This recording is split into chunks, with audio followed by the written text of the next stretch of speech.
ગઢડા પ્રથમનું 14મું વચનામૃત. અંતે યામતી સા ગતિ.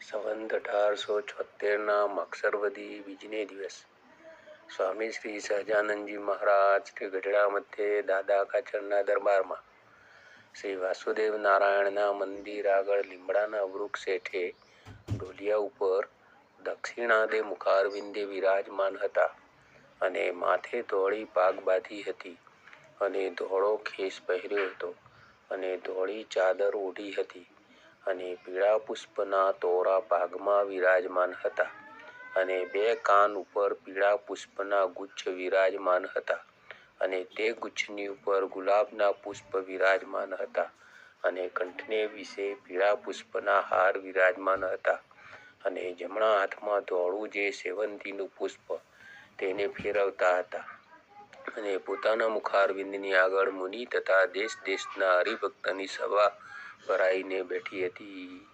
પછી શ્રીજી મહારાજે મુનિ પ્રત્યે પ્રશ્ન પૂછ્યો છે.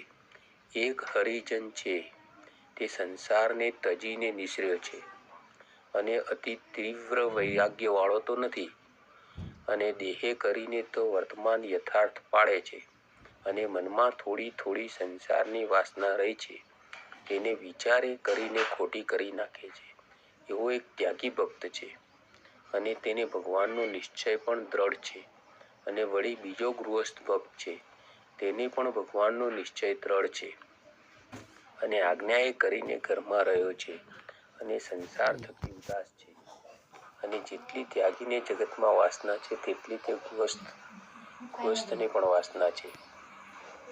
એ બે જે ભગવાનના ભક્ત તેમાં કોણ શ્રેષ્ઠ છે? પછી મુક્તાનંદ સ્વામી બોલ્યા છે એ ત્યાગી ભક્ત શ્રેષ્ઠ છે. ત્યારે શ્રીજી મહારાજ બોલ્યા છે બોલ્યો મૂંઝાઈને પોતાની મેળે ભેખ લઈને નિસર્યો છે તે કેવી રીતે શ્રેષ્ઠ છે અને ગૃહસ્થો આજ્ઞાએ કરીને ઘરમાં રહ્યો છે તે કેવી રીતે નિમ્ન છે? પછી શ્રીજી મહારાજના પ્રશ્નનું મુક્તાનંદ સ્વામીએ બહુ પ્રકારે સમાધાન કર્યું પણ સમાધાન થયું નહીં. પછી મુક્તાનંદ સ્વામી બોલ્યા છે હે મહારાજ તમે ઉત્તર કરો. પછી શ્રીજી મહારાજ બોલ્યા છે ત્યાગી હોય અને તેને સારી પેટે ખાવા મળે અને જો કાચી મતી વાળો હોય તો પાછી સંસારની વાસના હૃદયમાં ઉદય થાય અથવા ઘણું દુઃખ પડે તો પણ પછી સંસારની વાસના ઉદય થાય એવા ત્યાગી કરતા તો ગૃહસ્થ ઘણો સારો. કેમ જે ગૃહસ્થ ભક્તને જ્યારે દુઃખ પડે અથવા ઘણું સુખ આવી પડે ત્યારે તે એમ વિચાર રાખે છે રખે મારે આમાંથી બંધન થાય એવું જાણીને તે સંસારમાંથી ઉદાસ રહે. માટે ત્યાગી તો તે કરો છે જેણે સંસાર મૂક્યો ને પછી સંસારની વાસના રહે જ નહીં અને ગૃહસ્થ તો વાસનાવાળા ત્યાગી કરતા ઘણો શ્રેષ્ઠ છે.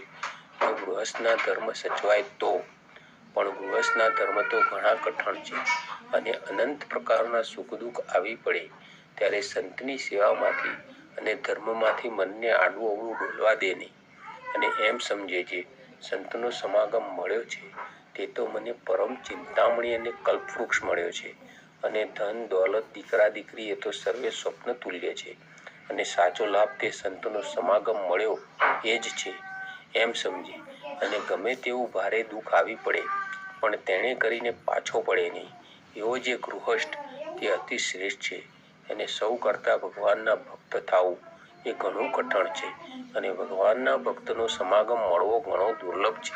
એમ કહીને તે ઉત્તર શ્રીજી મહારાજે ભગવાન અને સંતના મહિમાના મુક્તાનંદ સ્વામીના કીર્તન ગવરાવ્યા.